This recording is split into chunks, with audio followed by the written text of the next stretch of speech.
नमस्कार. हॅलो सह्याद्रीच्या आजच्या भागात मी पूनम चांदोरकर आपल्या सगळ्यांचं मनापासून स्वागत करते.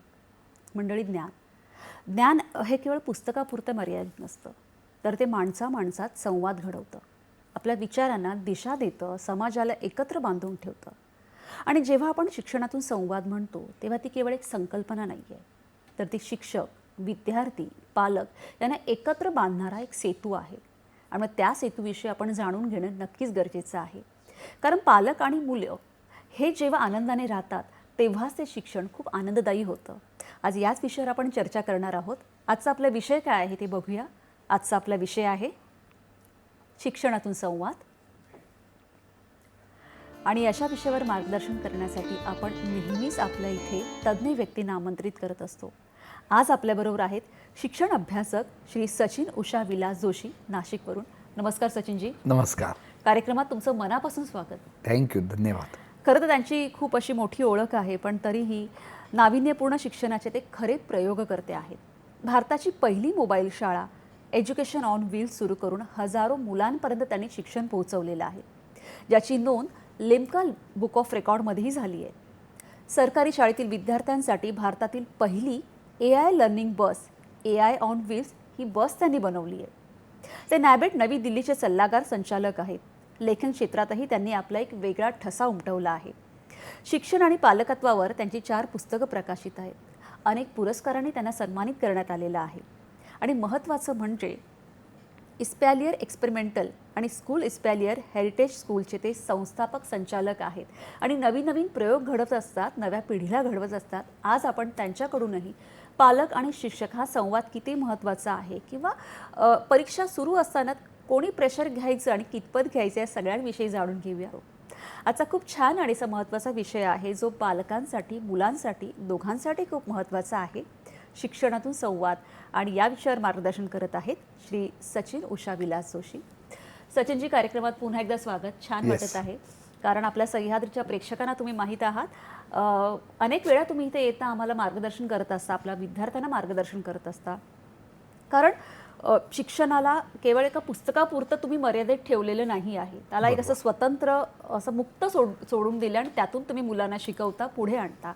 नुकत्याच बोर्डाच्या परीक्षा झाल्या, पण शाळेच्या सुरू आहेत. तर अशा वेळेला घरातलं वातावरण कसं असावं, म्हणजे नक्की कोणी प्रेशर घेण्याची गरज आहे? बरं, तुम्ही सुरुवातीला सांगितले बोर्डाच्या परीक्षा संपलेल्या आहेत, शाळेच्या चालू आहेत, पण बऱ्याचशा घरांमध्ये वातावरण असं असतं की बाबा बोर्डाच्याच परीक्षा चालू आहेत की काय. तर पहिले मुलांसाठी मला काही सांगावंसं वाटेल, पालकांनाही सांगावंसं लागेल की परीक्षा म्हणजे ही आपली एक सायकोलॉजिकल स्ट्रेंथ ची चेक करण्याची असते.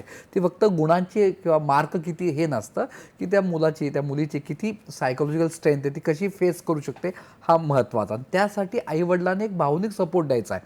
अभ्यास कृपया, म्हणजे मी बऱ्याच आईबाबांना सांगतो, मुलांचा अभ्यास घेऊ नका तुम्ही, त्यांना फक्त काय हवं आहे, काय नको या गोष्टी महत्त्वाच्या असतात. एक दुसरा, आता परीक्षा ही तर अटळच आहे, त्यामुळे त्याला भीतीने सामोरं न जाता एक धैर्याने सामोरं जायला पाहिजे. हे आईवडिलांनी, खास करून बाबांनी मुलांना सांगणं आवश्यक असतं. किंवा आता शेवटचे उद्या पेपर आहे, तर रिव्हिजनला महत्त्व असतं, त्यामुळे रिव्हिजन करा. तुम्ही जे काही लघुमुद्दे काढलेले आहेत त्याची रिव्हिजन करा. अशा गोष्टी आईबाबांनी सांगणं आवश्यक आहे. बऱ्याच वेळा असं होतं की उद्या पेपर आहे आणि तो रात्रभर जागतो, ते चुकूनही करू नये. म्हणजे किमान 7 ते 8 तासाची सलग झोप.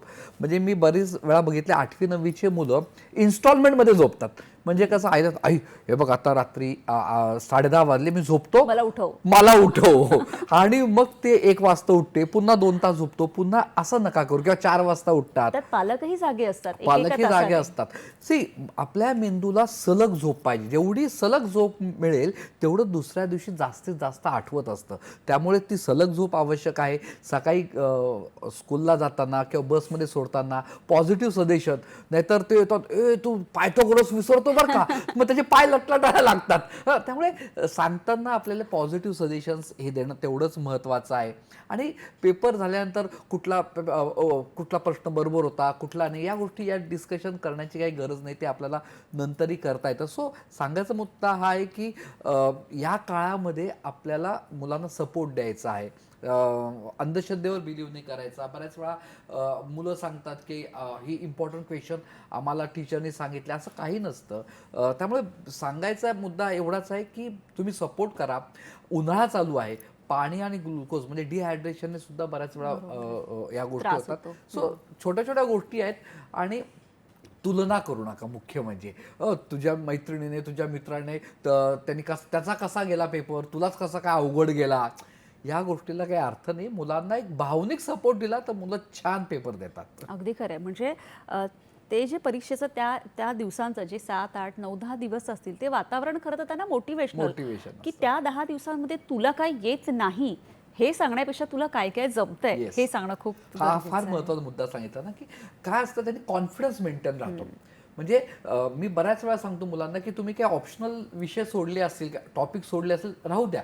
लास्ट मोमेंटला त्याची तयारी करू नका. जे येतं त्याची जर रिव्हिजन केली तर आत्मविश्वास मेंटेन राहतो. त्यामुळे तुमचा मुद्दा हा फार महत्त्वाचा आहे. नक्कीच. कारण कसं होतं बऱ्याचदा जसं तुमचा एक मुद्दा होता की सांगितलं तुम्ही की घरी येऊन कुठला विषय बरोबर होते, चूक होते, त्यात अर्धा दिवस जाऊन म्हणजे जो पेपर झालाय त्याचं पुन्हा रिव्हिजन तेव्हा त्यांचे होतं. केलं आणि मग जातं. तेव्हा मार्क काढतात. मार्क काढतात. अगदी खरं आहे. आणि आता बोर्डाची परीक्षा संपली, शाळेची सुरू आहे. सध्या सुट्ट्या जेव्हा लागतील तेव्हा सुट्ट्या कमी कराव्यात की वाढवाव्यात हा एक महत्त्वाचा मुद्दा आहे. पण मला असं वाटतं चेतनजी त्या मुद्द्यापेक्षाही त्या ज्या काही सुट्ट्या असतील कमी किंवा जास्त बरोबर. कितीही सुट्ट्या, पण त्याचा मुलांच्या वाढीसाठी किती आणि कसा उपयोग झाला पाहिजे हे खूप महत्त्वाचं आहे नाही का? तुम्ही काय सांगाल? नाही, सुट्ट्या किती मिळत आहेत त्यापेक्षा त्या सुट्ट्यांचा उपयोग आणि ओव्हरऑल डेव्हलपमेंट, होलिस्टिक डेव्हलपमेंटसाठी होणं आवश्यक आहे.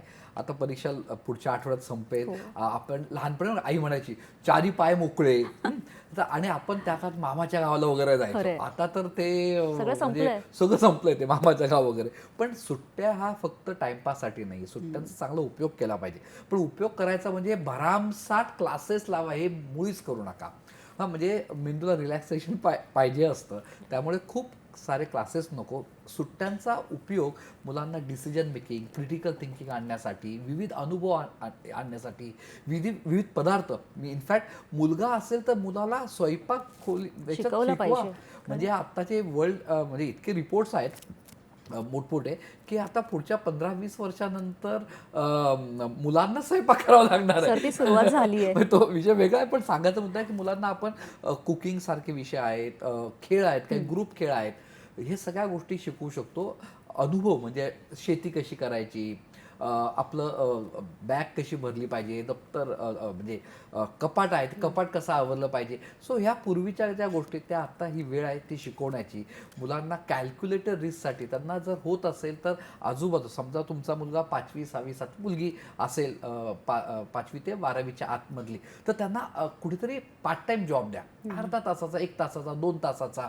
त्यांनी काय होईल, त्या अनुभवातून त्याची काय म्हणतात त्याचा विकास होईल. विकास होतो. त्यामुळे एक्सपिरियन्शियल हॉलिडेज असणं अत्यंत आवश्यक आहे. रॅदर दॅन खूप महागड्या ठिकाणी आपण फिरायला जातो वगैरे, मुलांची ती डिमांड असते. सायकलिंग हा सर्वात उत्तम आहे. तर कॅल्क्युलेटर रिस्क दिली पाहिजे. सायकल बऱ्याच वेळा असं वाटतं की नाही रस्त्यावर ॲक्सिडेंट वगैरे होतील. नाही, मुलांना या गोष्टीतूनच मुलं शिकत असतात. कमीत कमी टीव्ही, कमीत कमी स्क्रीन आणि जास्तीत जास्त हुंदडणं, खेळणं, ह्या गोष्टीचा वापर सुट्ट्यांमध्ये व्हायला पाहिजे असं मला वाटतं. आणि या सगळ्या डिसिजन मेकिंग, क्रिटिकल थिंकिंग यासाठीचे विविध गेम्स. खरं तर खूप छान मुद्दा तुम्ही मांडलात ना. आता जे हे सगळं करण्यासाठी आपण वेगवेगळे विविध क्लासेस लावतो, तर पूर्वी त्या सगळ्या गोष्टी एक तर मामाच्या गावाला किंवा आजोळी किंवा कुठेतरी जेव्हा गावी जायचो तेव्हा ते पूर्ण व्हायचं. म्हणजे ती सगळ्यांबरोबर एक ॲडजस्टमेंट करणं, भावंडांबरोबर वेगवेगळे खेळ खेळणं किंवा संवाद साधणं, ह्या पुस्तकं वाचणं एकत्र. हे सांगायचं राहिलं की आपण मुलांना पुस्तकं वाचायला सुट्टीमध्ये देणं अत्यंत आवश्यक. आणि हे देताना आपल्या काळातले पुस्तक म्हणजे नो डाऊट आपण ते येऊन जाऊन तसं न करता त्यांच्या आता ही जेन जी आहे त्यांना काय वाटतं. सो त्यांना म्हणा की फक्त स्क्रीनवर नको वाचू, ते पुस्तक वाचण्याची जी पान उलटण्याची जी मजा असते ती त्यांनी घेतली पाहिजे. म्हणजे मामाच्या गावाला मला आठवतं मी जायचो, माझी आई गुजरातची, आणि आम्ही गावाला हरेश्वरला जेव्हा जायचो तर तिकडे अंधार असायचं, वरती ते आकाश आणि ते चांदण्या बघण्याची जी मजा होती ती काय, म्हणजे हे सर्व अनुभव प्रॅक्टिकल शिक्षण होतं. प्रॅक्टिकल शिक्षण हे मुलांना आता देणं अत्यंत आवश्यक आहे. अगदी खरं आहे. नक्कीच. आपली चर्चा आपल्याला अशीच पुढे चालू ठेवायची, कारण आता परीक्षा संपत आहेत, काही परीक्षा सुरू आहेत. पण त्यानंतर काय केलं पाहिजे त्याविषयी आपण बोलूया. एक फोन घेऊया आधी. रवींद्र कुडाळकर आपल्याशी बोलतायत. नमस्कार, बोला. जळगाववरून बोलतायत. नमस्कार. नमस्कार सचिन जोशी सर. मी रवींद्र कुडाळकर बोलतोय. नमस्कार. सर्वप्रथम मला नाशिकला असताना आपल्या एज्युकेशनल व्हील या उपक्रमात काम करायची संधी तेव्हाही मिळाली होती आपल्यासोबत, त्यामुळे ती आठवण आली. दुसरं असं की माझी शाळा सुंदर शाळा उपक्रमाअंतर्गत आपल्या संस्थेला महाराष्ट्र शासनाचा प्रथम पुरस्कार मागे लाभला होता. बरोबर. त्याबद्दल अभिनंदन. धन्यवाद. माझे 3 प्रश्न आहेत. अच्छा. हॅलो. हां, बोला विचारा सर. प्रश्न. बोला पहिला प्रश्न रवींद्रजी. माझा असा आहे की विद्यार्थ्यांचं, ज्याला आपण लाईफ एनरिचमेंट एज्युकेशन म्हणतो, जीवन समृद्धीकरण होण्याच्या दृष्टीने पालकांनी संवाद साधताना त्यांच्यात कशी तत्व नीतिमूल्ये रुजवली पाहिजे, हा पहिला प्रश्न. बरोबर. दुसरं मला असं विचारायचं की हल्ली मुलं समाज माध्यमांमध्ये जास्त कार्यरत सक्रिय दिसतात, तर समाज माध्यमातून त्यांच्या व्यक्तिमत्वावर कुठलाही वाईट परिणाम होणे यासाठी पालकांनी त्यांच्याशी कसा संवाद साधावा. आणि तिसरा प्रश्न म्हणजे विद्यार्थ्यांमध्ये संवाद कौशल्याबद्दल प्रगल्भता कशी आपण निर्माण केली पाहिजे. धन्यवाद. नक्कीच. धन्यवाद. खरं तर त्यांचे जे प्रश्न आहेत त्याच्यामध्ये संवाद हा मला असं वाटतं कळीचा आणि कळीचा मुख्य मुद्दा मुद्दा आहे. आहे. त्याविषयी आपण बोलूया. पण आता वेळ झाली एका छोट्याशा विश्रांतीची. बघत राहा हॅलो सह्याद्री. विश्रांतीनंतर सगळ्यांचं पुन्हा एकदा स्वागत. खूप छान आणि महत्त्वाच्या मुद्द्यावर आपण चर्चा करत आहोत की शिक्षणातून संवाद कसा साधला गेला पाहिजे. आणि या महत्त्वाच्या विषयावर आपल्याबरोबर गप्पा करत आहेत श्री सचिन उषा विलास जोशी, अभ्यास तज्ज्ञ. सचिनजी, विश्रांतीला जाण्यापूर्वी रवींद्रजींनी जो प्रश्न विचारलेला की समाज माध्यमांपासून मुलांना दूर किंवा एक समृद्ध जीवनशैली, संवाद, त्यात मला असं वाटतं महत्त्वाचा मुद्दा आहे संवाद. तर त्यांना काय नाही, मार्गदर्शन? त्यांनी फार महत्त्वाचा जीवन कौशल्य आणि संवाद हा काय असला पाहिजे याच्यावर त्यांनी सांगितलं. आणि मी बराच म्हणजे आपला पहिला जो प्रश्न होता की परीक्षा, तर सिलेबस जरी 90% झाला आहे, त्या मुलाला 90% मार्क पडले, ते महत्त्वाचं नाही, त्याच्यामध्ये लाईफ स्किल किती आले. आणि हे लाईफ स्किलच महत्त्व. आणि त्यासाठी त्यांचा जो प्रश्नाचं उत्तर आहे की ते 4C फार महत्त्वाचे. 4C म्हणजे काय, हे वर्ल्ड हेल्थ ऑर्गनायझेशनने पण सांगितलेले आहेत. आणि त्यांनी सांगितले प्रत्येक विद्यार्थ्यामध्ये 4C आणले पाहिजे. त्याला आम्ही म्हणतो 21व्या शतकातील कौशल्य, हे स्किल्स आहेत. ते म्हणजे एक आहे क्रिएटिव्हिटी, दुसरं आहे कम्युनिकेशन स्किल, तिसरं आहे कोलॅबरेशन म्हणजे एकत्र काम करण्याची पद्धत, आणि चौथा आहे क्रिटिकल थिंकिंग, समस्या सोडवण्याचे कौशल्य. हे प्रत्येक आई वडिलांनी, पालकांनी आपल्या मुलांमध्ये कसं आणलं पाहिजे. हे जर आलं तर that is called a life skill त्या मुलांमध्ये आलं. सो त्यांच्या प्रश्नाचं उत्तर म्हणजे 4 कौशल्य आपल्या मुलांमध्ये आणण्याचं. म्हणजे कसं आणायचं त्यासाठी एक सेपरेट आपल्याला अजून एक सेशन घ्यावं लागेल. नक्कीच नक्कीच. खरं तर सुरुवातीला जसं आपण सांगितलं की शिक्षण हे असं कोणाला बांधलेलं नसावं. पुस्तकातून मिळालं तरी ते मुलांना रोजच्या आयुष्यामध्ये त्याचा वापर होणं गरजेचं आहे. आता सगळ्यांच्या परीक्षा संपतील अजून, आणि पुन्हा जेव्हा ॲडमिशनची सुरुवात होते तेव्हा बोर्ड निवडणं हा खूप महत्त्वाचा एक क्रायटेरिया पालकांच्या दृष्टीने समोर येतो. आणि खूप गोंधळ तेव्हा पालकांचा होतो. तर कुठला निष्कर्ष लावायचे किंवा कसं निवडायचं बोर्ड?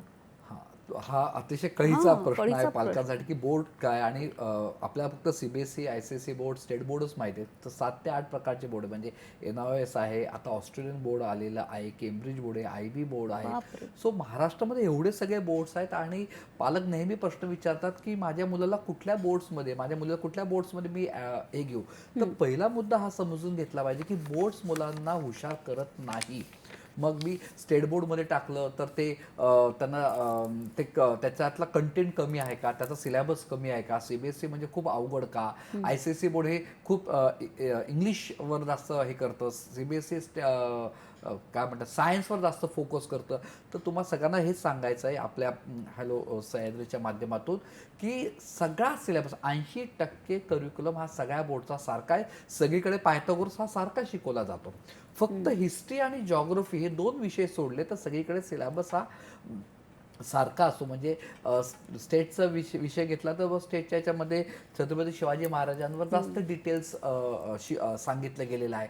आणि हे जर आपण केम्ब्रिज किंवा IB बोर्ड्समध्ये गेलं तर पूर्णपणे संपूर्ण जगाचा इतिहास असतो. हा फक्त फरक आहे, हार्डली 20%चा फरक आहे. त्यामुळे नॅशनल करिक्युलम फ्रेमवर्क म्हणजे पहिले येतं नॅशनल एज्युकेशन पॉलिसी, त्याच्या खाली येतं NCF म्हणजे नॅशनल एज्युकेशन पॉलिसीमध्ये धोरण बनतं, धोरणातून बनत असतं NCF म्हणजे करिक्युलम फ्रेमवर्क, त्याच्यामध्ये कुठले टॉपिक शिकवायचे असतात ते, आणि त्याच्या बेसवर बनत असतं पाठ्यक्रम किंवा पाठ्यपुस्तकं.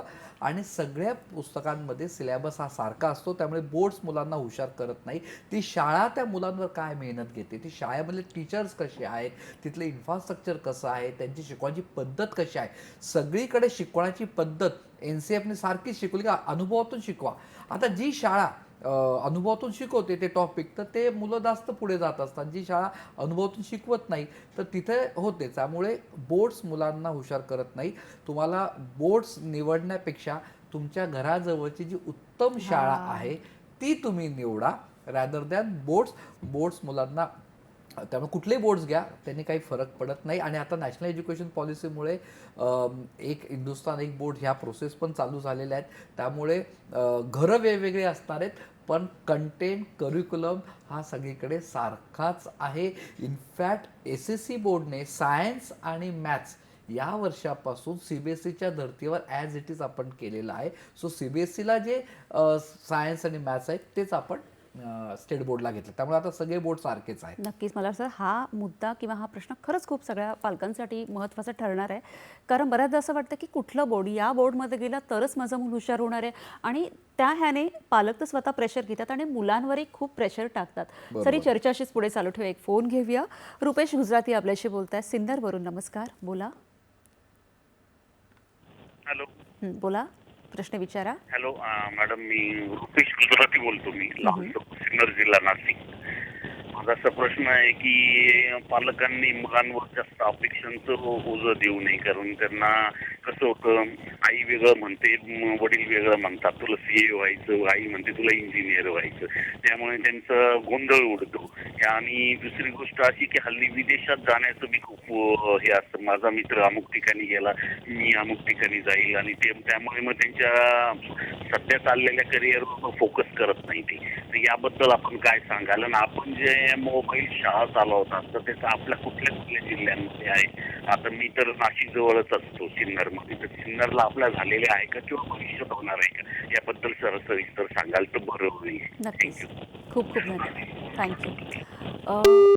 त्यांचा प्रश्न तर खूप छान आहे, त्याच्यावर आपल्याला बोलायचं. पण सुरुवात आधी आपल्या मोबाईल शाळा त्यांच्या जवळपास कुठे आहेत का, असं काय माहिती देऊ माझ्या शकाल? म्हणजे एक सायन्स ऑन व्हील आहे, ती नाशिक जिल्ह्यात जात असते.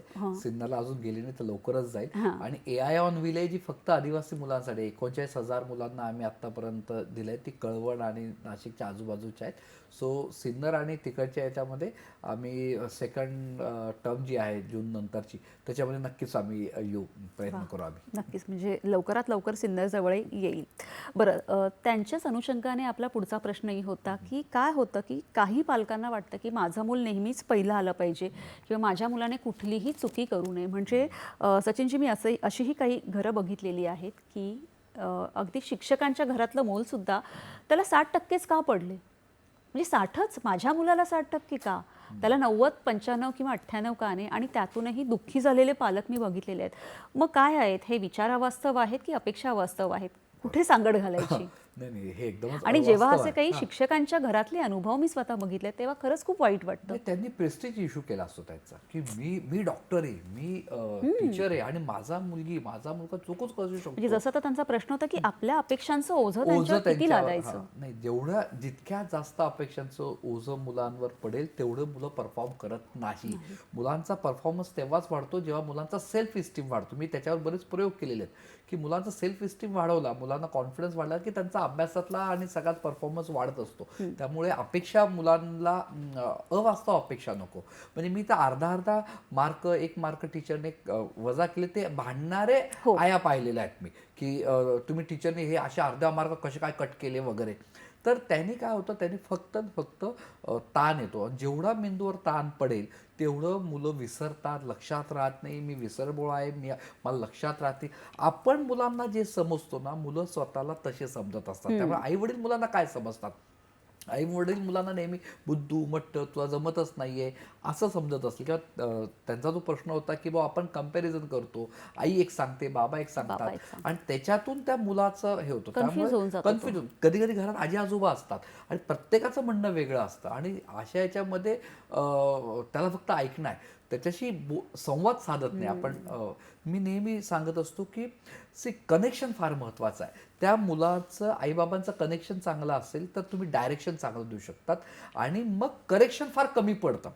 वा. जर तुमचं कनेक्शनच नसेल तर करेक्शनवर खूप असतं, हे चुकतं हे चुकतं हे चुकतं हे चुकतं असं कर, आणि मग डायरेक्शन जसं म्हणतं की आता फॉरेनला जायचं का शिकायला, का इकडे जायचं शिकायला, आणि या सगळ्या गोष्टी सुरू होतात. त्यामुळे तुम्ही कनेक्ट व्हा आणि मुलांशी कनेक्ट होणं फार सोपं आहे. म्हणजे त्यांची तुलना करू नका, त्यांच्या मित्रमैत्रिणीसमोर त्याचा सेल्फ इस्टीम ठेवा. अर्धा तास सरळ त्याशी बोला, ऐका, आपला फोन बाजूला ठेवा आणि त्याच्याशी संवाद साधा. तू बोल, मी ऐकतो आहे.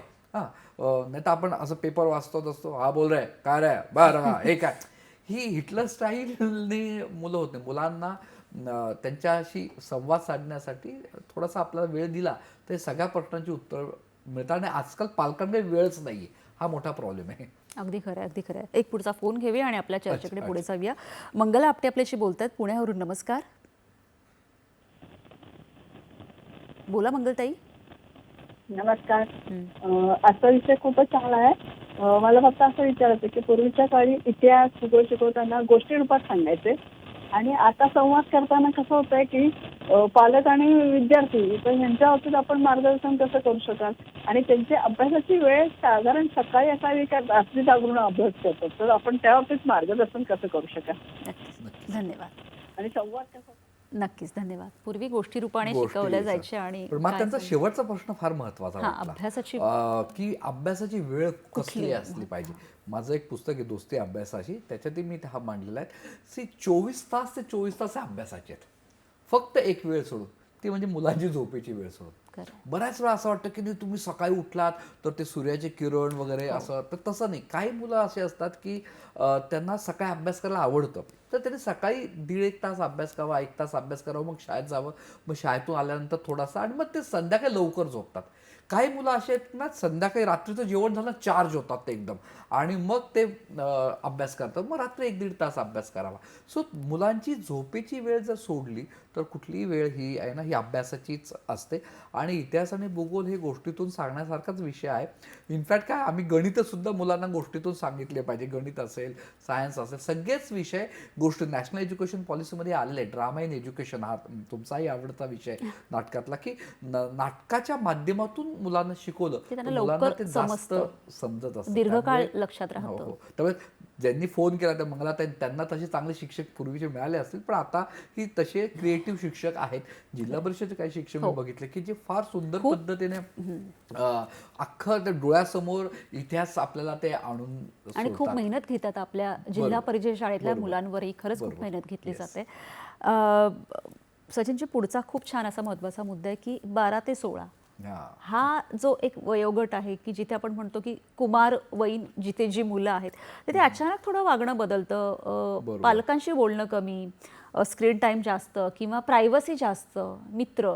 तर याच्यामध्ये प्रामुख्याने पालकांनी कुठल्या चुका टाळल्या पाहिजेत? बरं. नाही, 12 ते 16 हे ट्रान्झिशन पिरियड आहे. याच्यामध्ये हार्मोनल चेंजेस मुलांमध्ये होत असतात, मुलींमध्ये होत असतात. तर इथ्यात सर्वात महत्त्वाचं काय टाळलं पाहिजे तर टोमनेट टाळले पाहिजे आईबाबांनी, असं मी नेहमी म्हणतो. कारण की हे नॉर्मल आहे.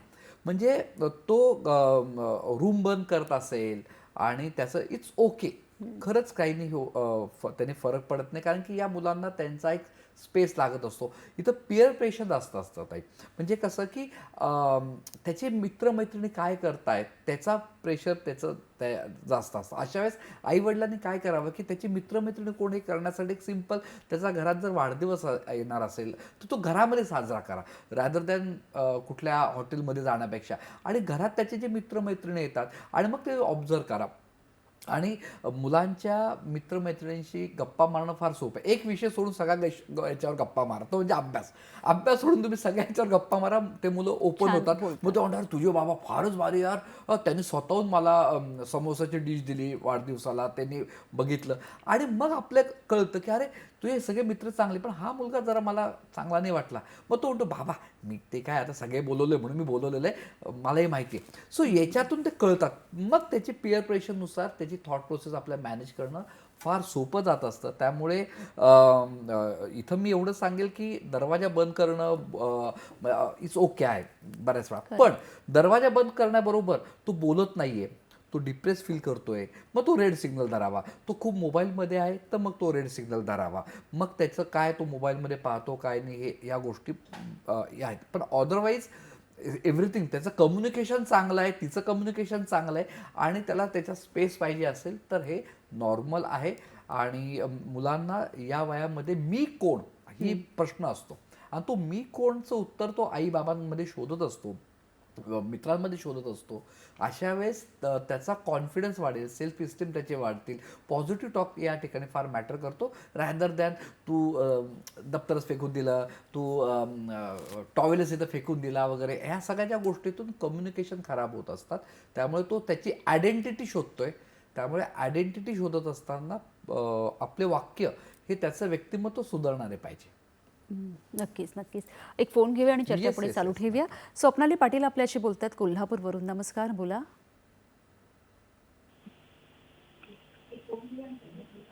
तुमचा प्रश्न विचारा. हा, मी स्वप्नाली पाटील कोल्हापूरवरून बोलते. तर माझा एक प्रश्न असा होता. हा, तर मी हल्ली बघते की टीचर तुमचा प्रश्न सलग विचारा. हो हो हो हो टीचर त्यांच्या बाजून जेवढे एफर्ट्स मुलांसाठी मुलांच्या डेव्हलपमेंटसाठी घ्यायचे ते घेतच आहेत. पण असं दिसून येत आहे हल्ली की पेरेंट्सचा इंटरफेरन्स त्याच्यामध्ये खूप जास्त वाढतो आहे. तर या इंटरफेरन्समुळं टीचरांना काही गोष्टींमध्ये लिमिटेशन्स येत आहेत. तर या गोष्टी कशा पद्धतीने हँडल कराव्या लागतील? नक्कीच. धन्यवाद स्वप्नाली ताई. खरं तर काय होतंय की पूर्वी जेव्हा पालक होते त्यांचा शिक्षकांवर की पूर्ण विश्वास विश्वास होता होता तो. की तुम्ही जे कराल ते मला मान्य आहे. पण आता परिस्थिती थोडी बदलली आहे. ती काय बदलली याविषयी आपण बोलणार आहोत. पण आता घेऊ एक छोटीशी विश्रांती. बघत राहा हॅलो सह्याद्री.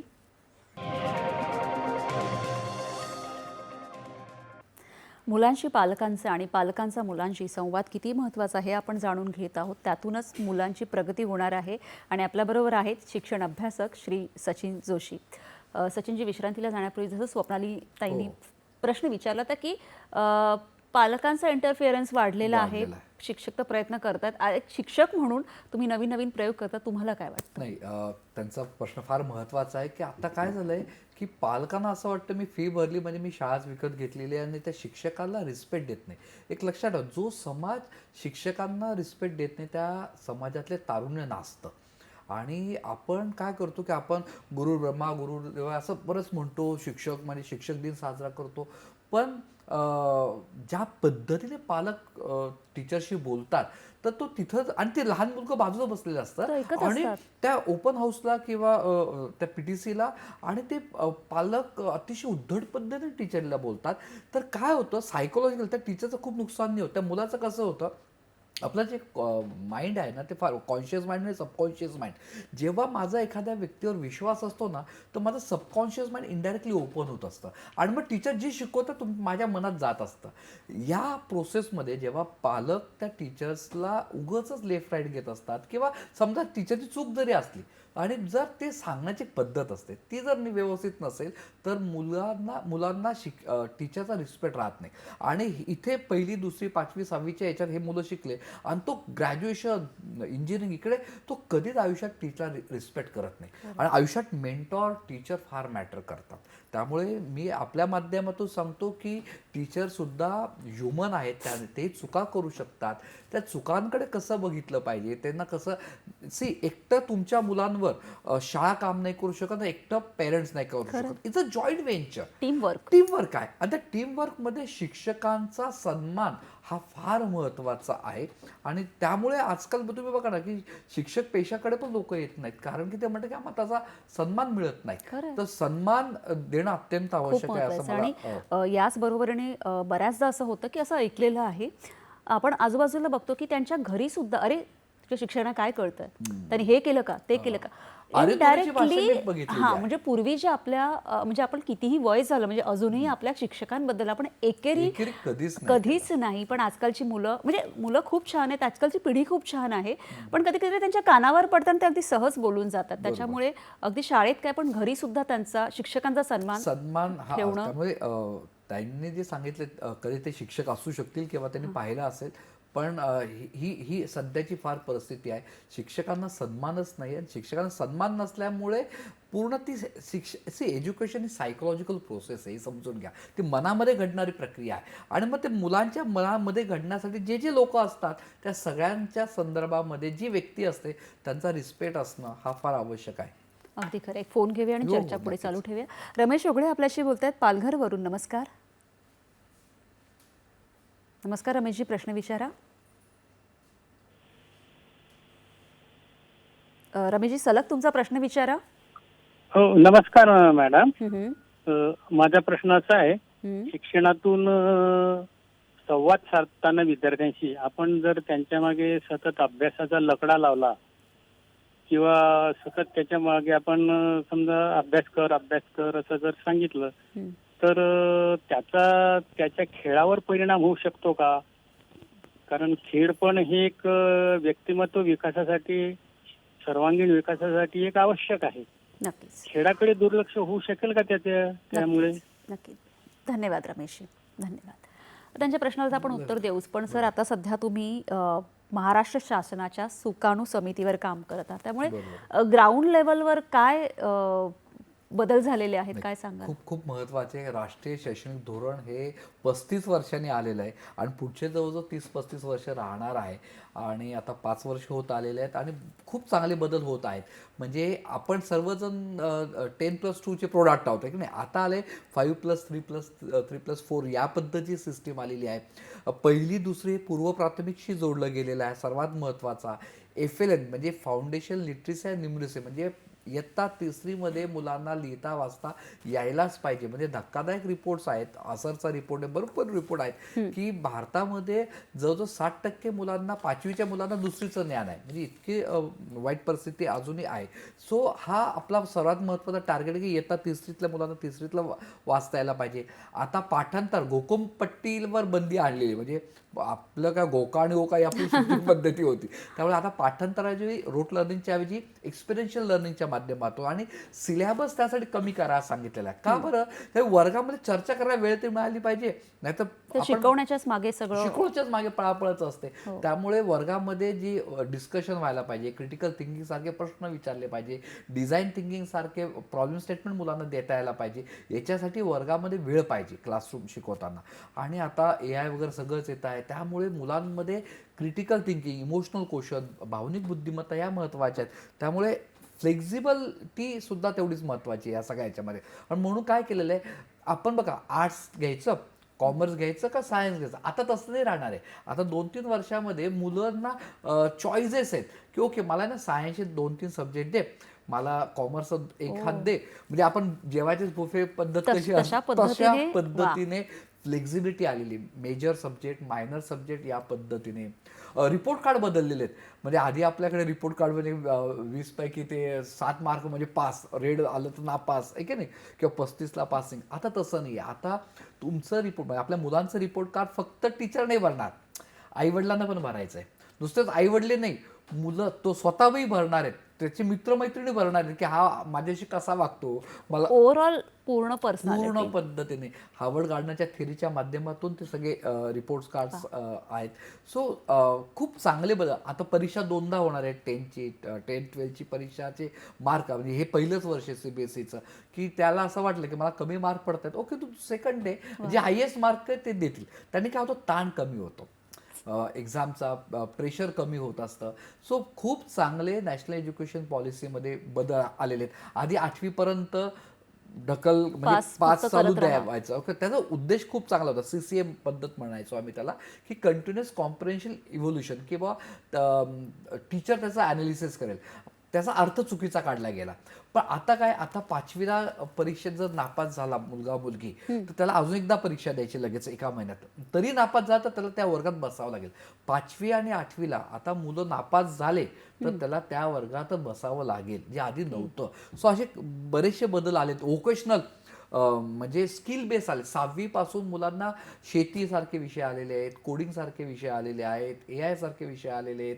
त्याच्यानंतर बरेच म्हणजे ज्याचे स्किल्स डेव्हलप होतील मुलांचे, असे सगळे खूप छान पद्धतीने, म्हणजे मला असं वाटतं की पूर्वीची शिक्षण पद्धती पण आत्ताच्या शिक्षण पद्धतीमध्ये हे जे काही बदल झालेत ते खूप चांगल्या पद्धतीने स्वीकारार्ह आहेत. बरोबर. ती पूर्वीची शिक्षण पद्धती ही पूर्णपणे काय म्हणतात रोट लर्निंग वरती, घोका आणि ओका होती. म्हणजे आपण सर्व 21 अपेक्षेचे प्रोडक्ट आहोत, हे की नाही, हे महत्वाचे प्रश्न. आता तसं नाहीये.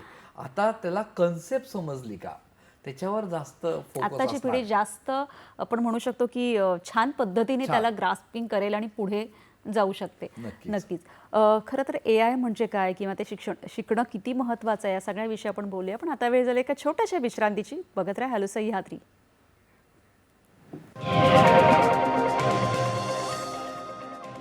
विश्रांतीनंतर सगळ्यांचं पुन्हा एकदा स्वागत. सचिनजी, आपण खूप छान पद्धतीने संवाद करत आणि इतके बारीक सारीक बदल जे आत्ताचे झालेले आहेत आणि ते खरंच खूप छान पद्धतीने झालेले आहेत की जेणेकरून तर मुलाचा सर्वांगीण विकास होईल. फक्त घोकमपट्टी इथे नाही आहे, त्यामुळे खूप छान बदल झालेले आहेत. आता मगाशी तुम्ही AI विषयीचे बोललात, तर आता ह्या टेक्नॉलॉजीच्या युगामध्ये फक्त माहिती लक्षात ठेवणं महत्त्वाचं आहे की काही नवीन स्किल पण शिकलं पाहिजे? नाही, आता AI आलेलं. AI म्हणजे आर्टिफिशियल इंटेलिजन्स आलेलं आहे. मी सगळ्यांना ते सांगतो, आता IQ is replace by AI.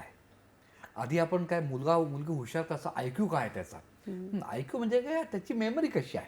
आणि मेमरी हा आता AI पूर्णपणे लक्षात राहू शकतो.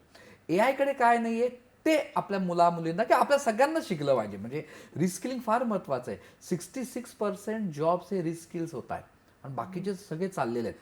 म्हणजे सगळ्यांचे जॉब हे एकतर जातील किंवा रिस्किल होणार आहे. हा धोक्याची घटना आहे. म्हणजे AI तुमचा जॉब खाईल का? नाही, AI ने जॉब खाणार. ज्याला तुमच्या जॉबमध्ये दुसरा कोण जो व्यक्ती आहे जो AI चे स्किल वापरतो तो तुमचा जॉब घेईल. त्यामुळे AI कॅनॉट रिप्लेस, पण AI चे स्किल ज्याला वापरतायत तुमचा तो जॉब जाणार आहे. मग काय आपल्या मुलांना शिकवलं पाहिजे?